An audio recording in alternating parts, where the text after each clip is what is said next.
So it has been almost 2 years since the original release of Final Fantasy VII Rebirth, and me finishing that game on PS5 and me releasing a video on this channel that got a decent amount of views, actually, surprisingly, where I talked about my thoughts on that game, where I was overwhelmingly positive, but I was upset with and bitter about the ending of that game. And now that time has passed and I've had the opportunity to replay the game again, especially on PC, and as we approach the Game Awards 2025, and I suspect that we're going to get, I hope, as I'll get into, that we're going to get a reveal for Part 3 in the final part of the remake trilogy. I wanted to revisit my thoughts on the topic, because this is something I've wanted to do for a while, ever since the PC release came out, and I replayed it originally a few months ago. And I've been coming back to it again and going back and doing a little bit more completionist content. My thoughts on the game have developed quite a lot. So I wanted to talk a little bit more about that and how, my thoughts, again, were overwhelmingly positive at the time. And while I still have some issues with the execution, I'm not really bitter about things anymore, and I am now again looking forward to where we're going. So regarding the final, 2 or 3 hours of the game, like the actual ending itself, I still do have problems with with its execution. I still don't think that it was done well. If their goal was to create a confusing ending, I think they succeeded. Whether or not that is an admirable or desirable goal is a whole different topic. But I think there's an acknowledgement that we need to make that this is not the definitive, conclusive ending to anything. This is a cliffhanger as the second part of a trilogy, and so it almost inherently had to leave you with a lot of questions, and it couldn't wrap up everything. Now, again, I don't like how it went about doing things. I think it could have handled this better, but I acknowledge that the overall quality of what they have done here should allow them leniency and faith and trust that they have a plan, and that when we get to Part 3, the choices they have made here will make sense, even if they don't make sense to us right now. As well, alongside that, while I am trying not to subscribe to any particular theory, I have watched a lot of theories. And what I have gained from those is an insight into a lot of small details scattered throughout the game that suggest they do, in fact, have a plan here. There is something going on behind the scenes. And in fact, there are a lot of dangling threads, partially, I think, there to obscure and to confuse and to mislead, a lot of red herrings, but also a lot of potential. Like, there's a lot of things that could be happening all at once. The most recent video I watched suggested that the idea that Cloud could be seeing a ghost of Aerith, or it's not a manipulation, it's just him hallucinating, as part of his grief, or the idea that it is a Genova manipulation. The theory suggested that it's actually all three of these things happening at different points within the same FMV, right? And there is some validity to that as an idea, because all three of those things could potentially happen based on what we know about Cloud, right? And again, I'm not subscribing to anything in particular, but I'm just willing to see where we go with this, with the faith that we're going to get a high quality product when we get there. I don't think that they had a seizure at the end anymore. I think that they have a plan, and even though we don't understand the plan right now, I trust that they have it, and I'm willing to be surprised pleasantly, right, to see how it goes. Acknowledging that they made these choices for a reason. One of those reasons is to keep us, surprised for whatever comes next, to keep a mystery and a discussion going leading up to the release, and so that we can have excitement and discussion all throughout this process, right? So that we don't just say, well, we know what's going to happen, what's the point, right? Because that would be boring. So one mistake I made on my first playthrough was I did rush through the game in order to see the main story, because I didn't want to be spoiled somehow accidentally online. I just wanted to know like the major plot beats. And I will not be repeating this mistake for part 3. I'm going to try my best not to. Because obviously they built this game for you to take your time and explore all of the side content, and that's clear based on the level of effort that went into every side quest in terms of the actual things that you do, which are often like amusing and surprising, and there will be little twists in the story, like even tedious things like getting chickens to follow you around, and then you go off an absurd distance and you're dreading in your mind like, oh my god, am I gonna have to have this chicken follow me back 1,000,000 miles? And then a monster shows up and you're like, oh thank god, I have to fight a monster instead, and it resolves the quest more expeditiously. You're like, oh thank god. But then even the little character beats that happen, like again, on an escort quest earlier on, you have to escort a dog somewhere, and you're like, that's boring, what a shitty quest. But then Barrett goes off on this tangent about how he's not going to be able to let his daughter go when she grows up, and you're like, what the fuck is this? Like, I didn't expect this sudden character development and this writing to come out of nowhere. And it's things like that throughout the entire game. And then at the very end, I mean, throughout the whole game, but then at the very end, the Shinra middle manager has been this recurring character that I am convinced will now have some kind of incredibly cathartic payoff in part 3. The fact that they have turned the Shinra middle manager into a charming and likable recurring character with like an arc in the story is an insane level of writing quality, right? Like, that's crazy. And I missed all of this shit my first time because I just wanted to know whether or not Aerith died at the end. And the answer I ultimately got was yes. Yeah, she kind of did. She kind of didn't. Don't worry about it, right? It wasn't worthwhile, right? The side quests added so much to my second replay, in addition to taking my time and exploring more of the combat and all the materia and everything else that came alongside that. And speaking of those things that come alongside the side quests, the amount of mini games here, I mean, especially when you're forced to do them and you realize like how many mini games there are and how much thought went into so many of them. I mean, there's like 2 or 3 different racing mini games. You have all the different things of the Golden Saucer. You have the entire Fort Condor minigame, and then you get to Cosmo Canyon, and then there's Gears and Gambits. And even though I hate Gears and Gambits, fuck that minigame. Like, the fact that they added so many of these things, and there's so much of it, and it's not that they're like, none of these things feel half-assed. They're all so thoughtful and well included, and they want you to meaningfully engage with these things. To the point that, getting all the party level and all the manuscripts, those are locked behind doing these things and getting good scores with them and doing them on hard mode and doing them multiple times. It's an insane level of engagement they ask with you, or they ask you to do, because they took the time to put these things in here. On one hand, it's to be respected, the amount of time and effort they put in here and the amount of variety in here. On the other hand, it does sort of get exhausting, looking at the checklist of things they want you to do, and you're like, oh my god, I respect this, but ultimately I just want to get the levels so I can get back to the thing I really care about, which is the combat.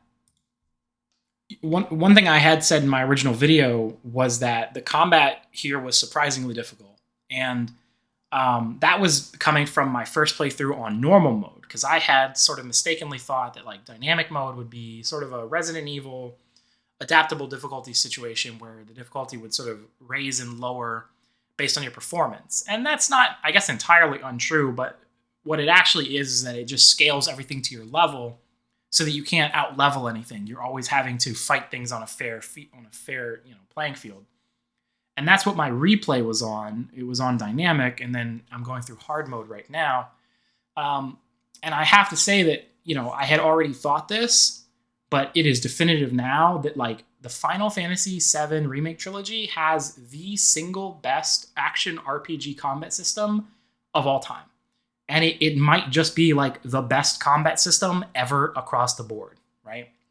I mean, the fact that like so I remember playing through when Final Fantasy 16 came out, and I was just thinking the whole time, I was like, I would rather just be playing like the remake games, because the combat is so much more engaging, and it's even more stylish and flashy. I mean, outside of like the icon battles in 16, you have so much more control, and you have so many more things that you can do, and you can style on enemies, and there's so much more engagement and thought that goes into the combat here in 7 Remake, between all of the in-depth mechanics that every individual character has, combined with the flexibility of the materia system, combined with the mechanics of the enemies and the elemental weakness system, and the status effects, and all of that wrapped up in like a genuine, even though I think this is the weakest aspect, a genuine action combat system complete with dodges and parries, and like perfect parries, and like breakable limbs and stagger bars and all that shit. It's an insanely good, exciting combat system that I am just eager to play at any time. And I am so excited. I have been excited, but remain so excited to play as Vincent in this combat system. I can't even imagine what we're going to see when he comes out, but like in my mind, the sort of jumping around, maybe even flying around, sort of gun kata, and then the monster transformations, like Chaos is going to be crazy. Like if they adapt Dirge of Cerberus, it's going to be sick, right? If he plays anything like the Galleon Beast, it's such an exciting combat system that all of this other shit that surrounds it sort of becomes tedious as a result. It's like, look, this is all great. I respect all this stuff. But when you're putting 100 hours of completionist check work, busy work, of golden saucer bullshit around my ability to fight at my best in the VR missions, it becomes annoying. Like, there's just so much of it. And in fact, I'm amazed that nothing's locked behind Queen's Blood, as far as I know. I still haven't finished the Queen's Blood storyline, because it doesn't seem like there's anything meaningful locked behind it. But if there was, I would have had to finish it just to keep engaging with this. And sort of the problem I'm running into that I'll maybe come back to later is, what do I do first? And like, to an extent, like, what's the point of doing any of it? And what I mean by that is, what is the ultimate combat challenge of this game? I'm not clear. Is it the rulers of the outer worlds, or is it hard mode? It sort of seems like a feedback loop, where these things are both, quite difficult to do in theory. And yet I see certain videos where, people are doing the VR challenges, some of the lesser VR challenges, with the Gotterdammerung that you get from the outer worlds. And other people are going through hard mode with the same item. But in my mind, I need to go through all of hard mode to get even level 10 weapons that I would want in order to do the hardest challenge in the game, which is the Gotterdammerung. It's just, and I'm at almost 120 hours in the game before I can even, again, in my mind, attempt the hardest challenge in the game. Now, I know that realistically I could just, Yuffie Brumal form my way through anything at any time. But I would just sort of like to have attained the max level of power first. But there's so many barriers and so many layers, like an onion, layers of barriers around these things. Every time you're like, oh, I just need this one thing. Well, you need to do 5 other things to get there. There's a lot of obstacles in the way of completion. And I think they have acknowledged they went a little bit too far with the completion in part 2, which I'm glad they have acknowledged, because part 3, if they doubled down on it or did the same thing, might have been like an absolutely miserable experience. But I'm hoping that part 3 will sort of rein this in and be a little bit more digestible of an experience in terms of like what is required to get at least to the end game. But, of course, if you want the platinum, sure, go all out. I'm not going for the platinum necessarily. I just want to feel like I have gotten my characters to the maximum strength, which I'm just surprised at how tedious it is to do that. the fact that it literally requires you to beat the entire game twice and do all the side quests twice seems like a bit much, personally.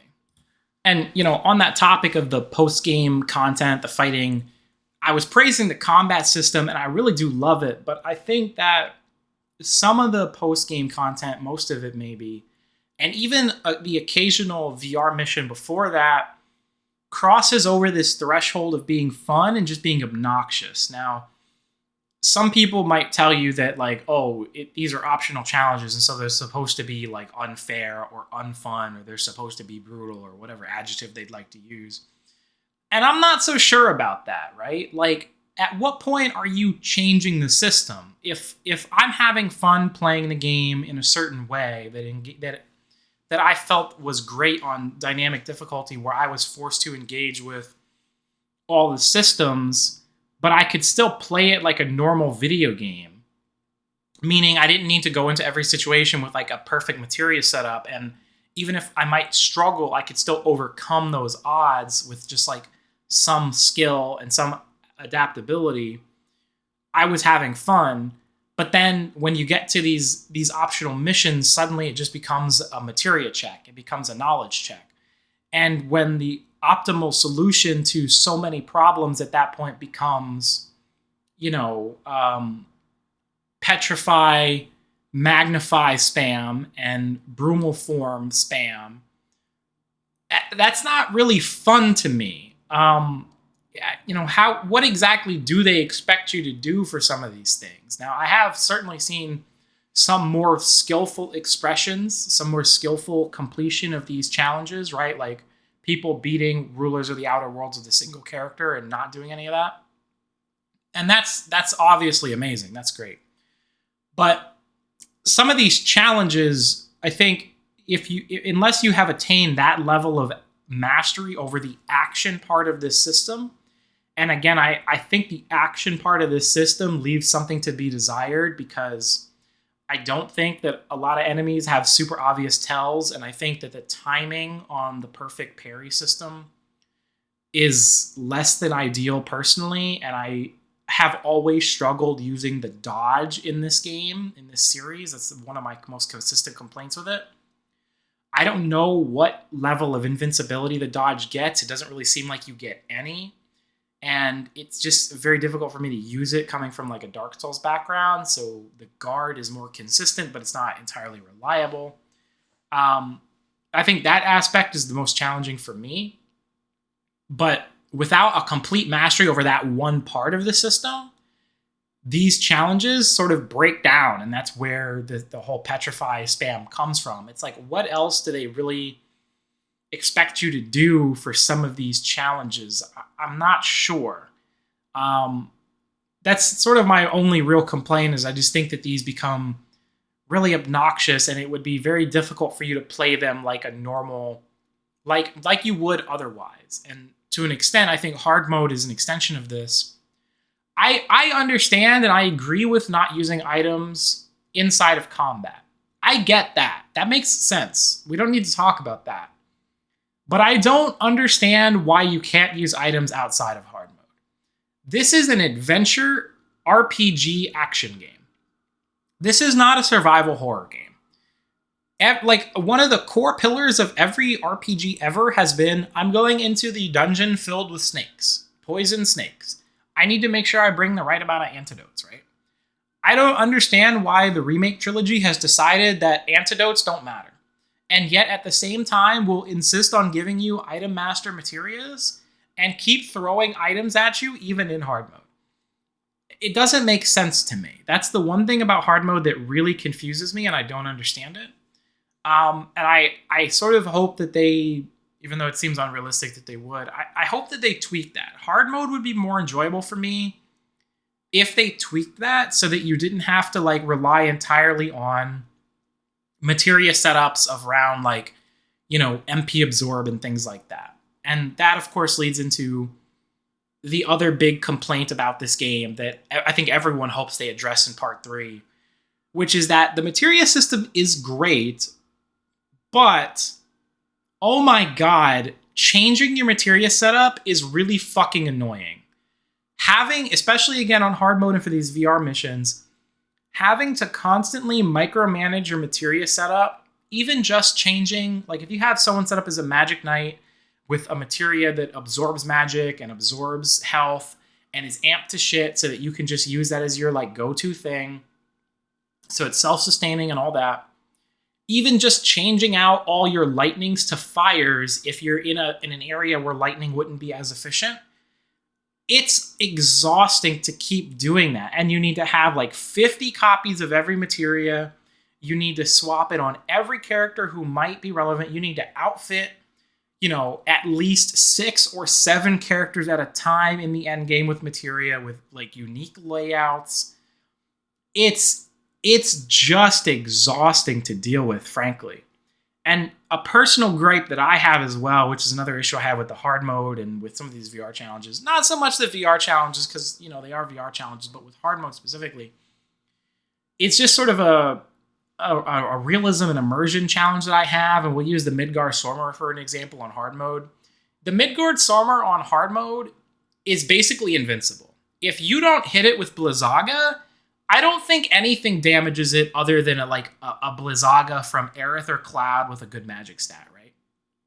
So and when it uses beta or any of its fire moves, it's just gonna wipe your party, okay? You can't really dodge it. You can't block it, right? You just need to absorb its damage or have some other way of not dying, okay? So my question is, if we assume that the party is just if the party is operating on hard mode in the story, how did Cloud and the party know to go into that fight that they didn't even know they were getting into because they thought they were going to avoid the fucking thing? How did they happen to know or just happen to have elemental fire materia on all their armor and Blizzaga materia on all the right people at that exact moment in time, right? And then for the Mithril Mines, Barrett and Red get separated and they end up fighting a monster that is basically invincible to everything but lightning magic. Well, what happens if Barrett doesn't have lightning magic or Red doesn't have lightning magic on them at the time because they didn't have that materia, right? That's just a personal gripe that I have with this, the way hard mode operates and the way the materia system works. And they did try to address this a little bit with giving the characters like static shock and things like that, the non-MP using elemental moves. But those things are basically worthless on hard mode because they do no damage. They might cost no MP, but they also do no damage. And like damage matters. In fact, damage seems to be one of the only things that does matter on like not even just hard mode. What I came to understand, something in my first video I maybe said is that like Sephiroth uses Heartless Angel. And if you don't have like a limit break to interrupt him, you're just going to get hit by it. But I think what I've come to understand replaying the game is that when enemies do stuff like that, you just need to hit them hard enough. It doesn't matter what the source is. It doesn't matter if it's a limit or if it's a synergy or if it's anything. You just need to hit them with a big enough number of damage and it'll interrupt them. But the problem is that those abilities are never able to do that kind of damage, as far as I'm aware, right? So they lose all their value on hard mode entirely. So you come back to the same problem of like, you need these specific materia equipped. It just becomes a little annoying. And I really hope that they introduce not just like the ability to save materia loadouts and to swap them more meaningfully, but like, for the love of God, like, can we give me a way to just be less micromanagey with this? Like, I know that for the sake of balance, you only want to give me, 2 magic focus materia. But like, even in this game, you've got at least 3 characters, 4 really, who could benefit from that materia. So my choices are to either have 4 characters who all have sort of a suboptimal loadout, or maybe at least 2 of them, right? Because only 2 of them can have the materia, or just constantly change between 2 optimal loadouts on 4 characters. It's an infuriating system. I also wanted to talk a little bit about sort of the specific combat sets. Well, I think most of the characters are really surprisingly well developed and super deep. Like, I'm always finding new things that like Cloud and Tifa can do. I do think that there's some characters that need some work. Most notably Red 13. And I think this makes a lot of sense. Red 13 feels like he is a 1.0 version of a character, whereas everyone else feels like a 2.0 version of a character. And that makes a lot of sense because that is pretty much exactly what he is, right? Because he wasn't playable in part 1, and I don't think they ever had any like prototype version of him for part 1. They never scoped him there. So this is the first iteration of him, and so he feels lacking compared to everyone else. Now the problem there is that Kate Sith is also that way, and he feels surprisingly robust, maybe only because he had to, because of the way his Moogle works. But Red just feels a little disappointing to me. He's a melee character like Tifa and Cloud, but he has a really limited melee moveset. He has a number of actions, but a lot of those actions are dependent on him being in vengeance mode. And yet, despite that, he doesn't have a second shortcut setting or a second group of shortcuts like how Kate Sith does. Kate Sith has shortcuts for when he's on his Moogle and when he's not. But Red 13 doesn't have a list of shortcuts for when he is in vengeance mode and when he isn't in vengeance mode. That would have been great, because that would have added to his versatility in combat a lot.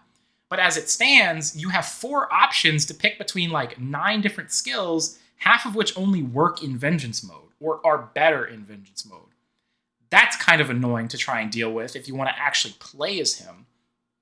As well, his role on the team is really hard to figure out. He has some buffs, like Supernal Fervor is his best skill probably, because it's a 2-action, no MP, party-wide haste that doesn't suffer from like the Magnify debuff. And that's really good. But other than that, I mean, he's not as good of a tank as Barrett is, and he's not as good of a damage dealer as anybody else is, unless he spends time tanking, building up his vengeance mode, which can be a little unreliable because, at least in my experience, enemies are pricks.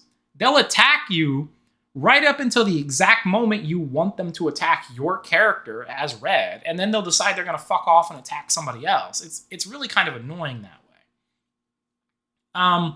Additionally, his ability, his limitation of not being able to attack aerial enemies is crippling. Like, Tifa has a similar limitation. Cloud and Sephiroth and I think even Zack. These characters can all, at will, just go up into the air to attack aerial enemies. That's great. Tifa can do it with a synergy, but that synergy is always available. I think every character gives her a synergy that lets her get airborne, right? But Red doesn't have this. For some reason, it seems like the only synergy he ever gets with anybody is fucking Mad Rush or Defensive Rush, which is useless. I don't understand why that's the only thing that he has.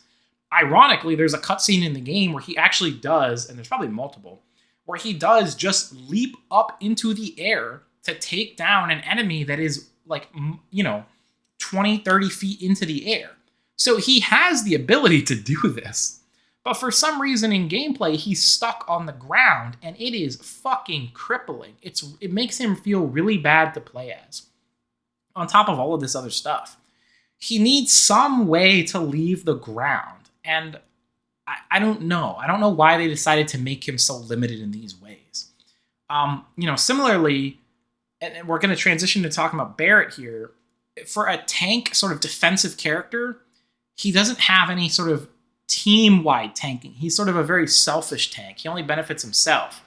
Whereas Barrett, for instance, Barrett, on the other hand, he is a tank for the whole party with his lifesaver ability and his steel skin ability that keeps him from getting interrupted, which makes him more valuable defensively. He's more consistently able to build ATB, in addition to his overcharge, which means he can more consistently use skills like prayer and things like that. He has the iron defense skill, and of course he has naturally high, the highest HP and defensive stats. He's a really good tank to the point where it feels almost essential to have him on every team composition, especially because his gun and his range capabilities also give him an advantage against a lot of enemy types. Even if they're not flying, his ability to build ATB safely from a distance, and because of his defense and because of his steel skin, to not worry about being interrupted or being damaged as much as other people, it makes him a really good sort of bounce back recovery character.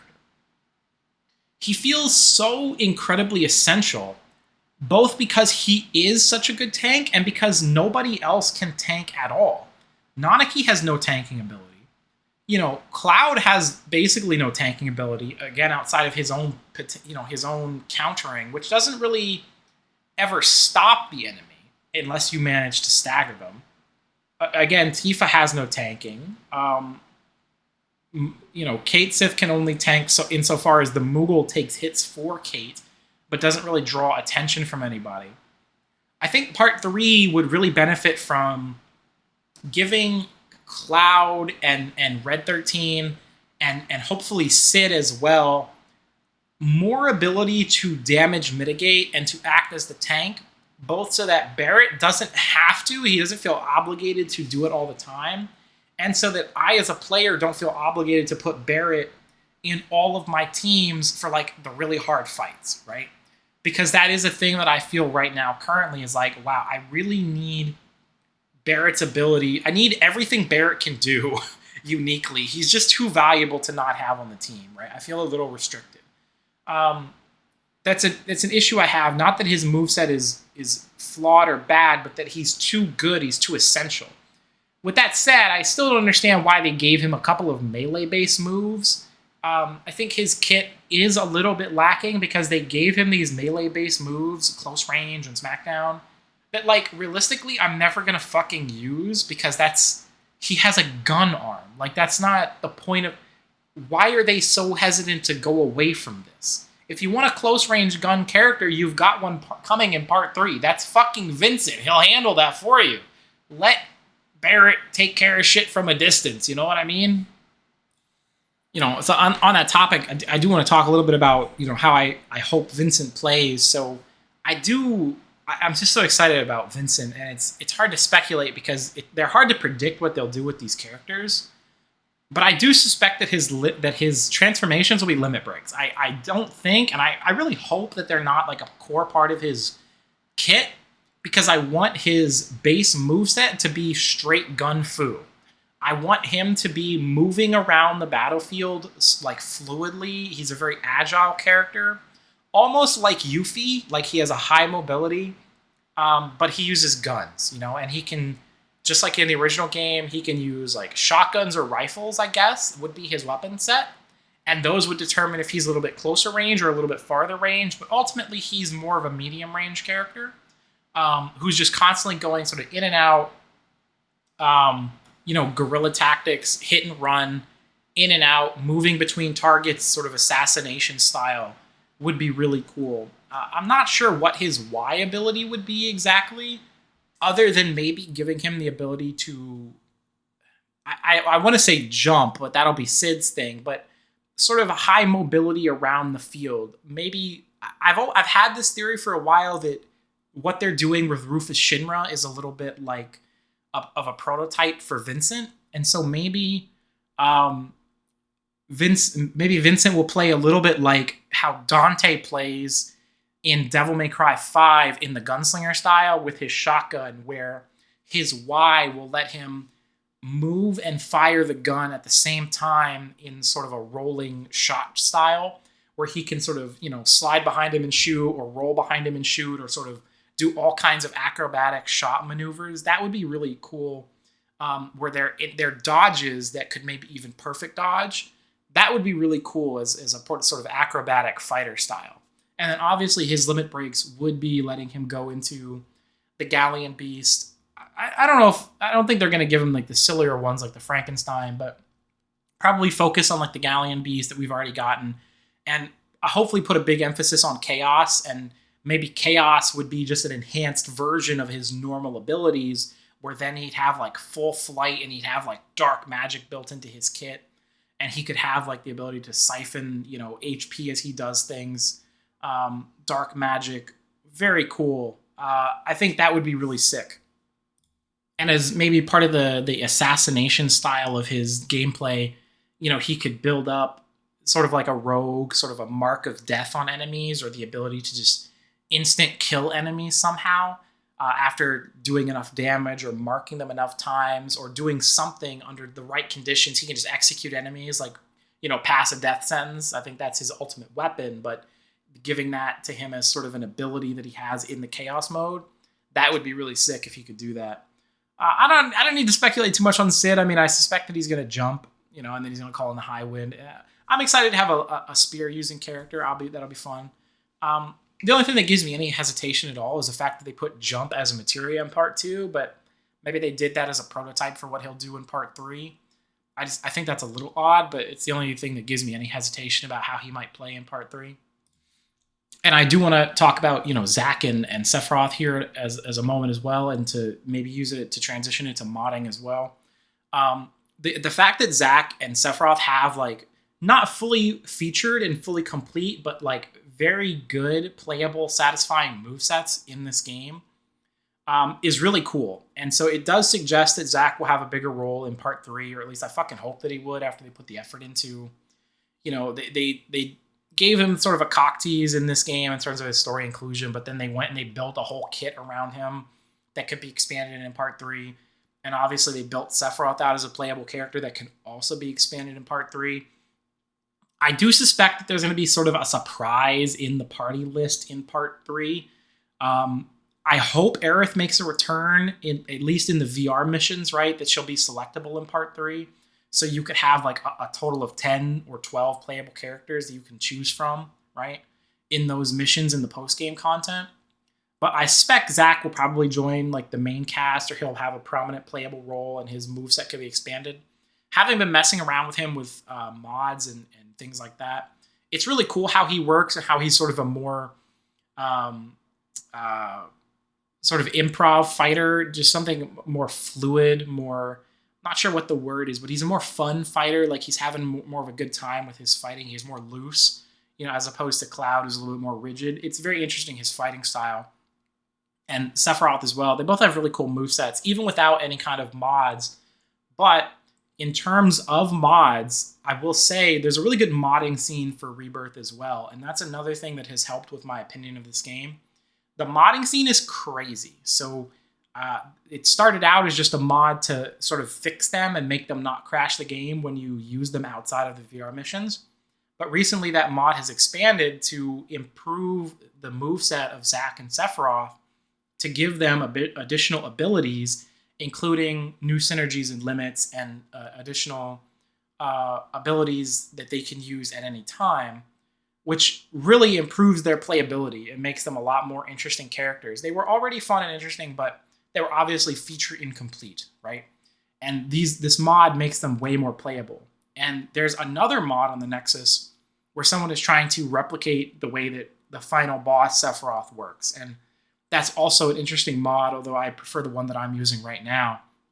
But it's really the costume mod scene that has blown up with the creation of dress code, which lets you sort of add in an unlimited number of costumes very easily into the game that you can switch to anytime from an in-game mod menu, in the same way that you can add Zack and Sephiroth to your party.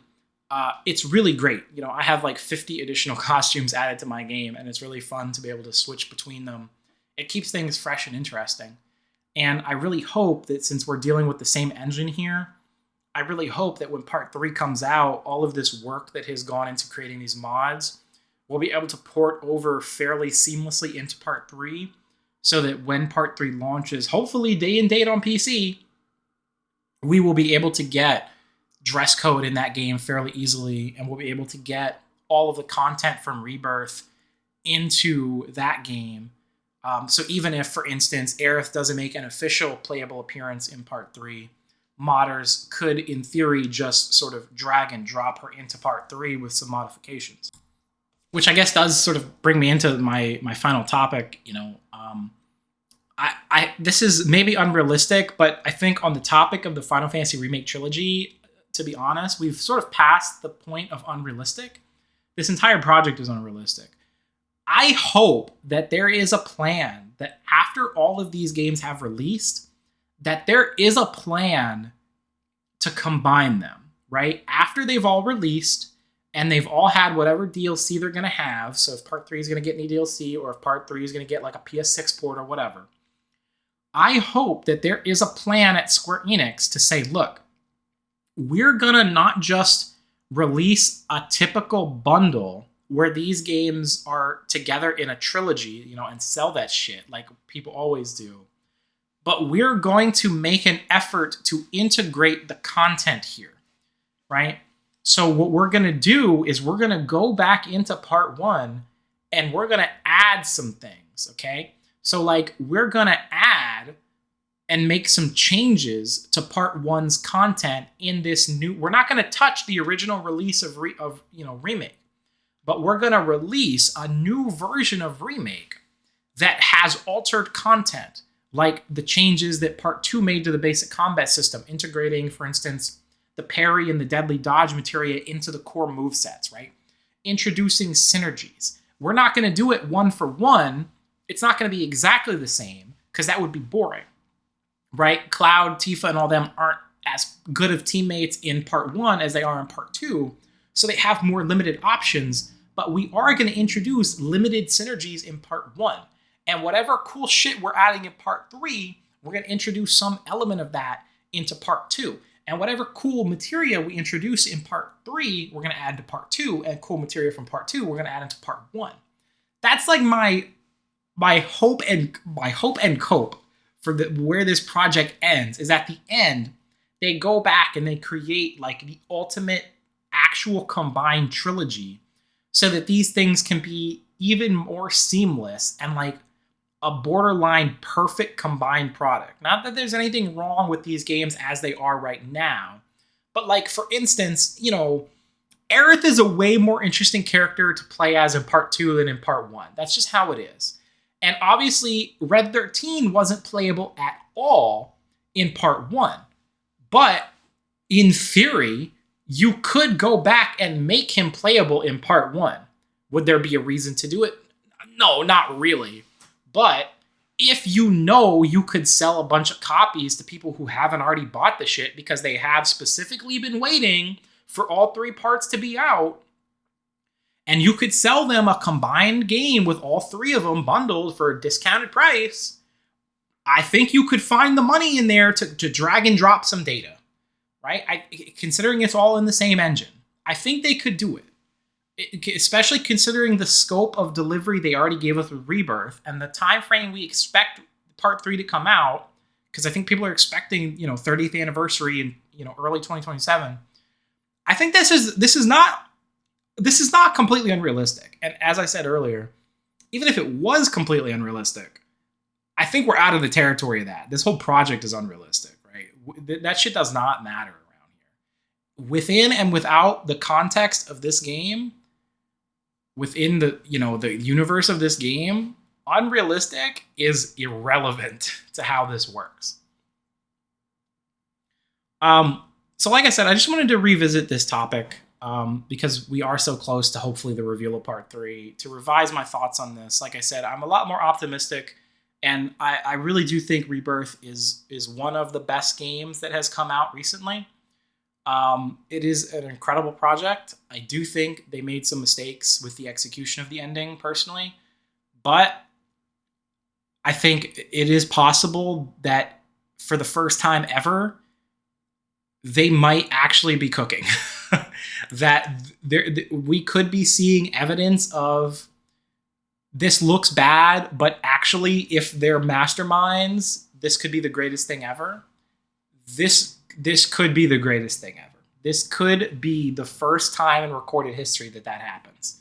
But I guess we'll find out, right?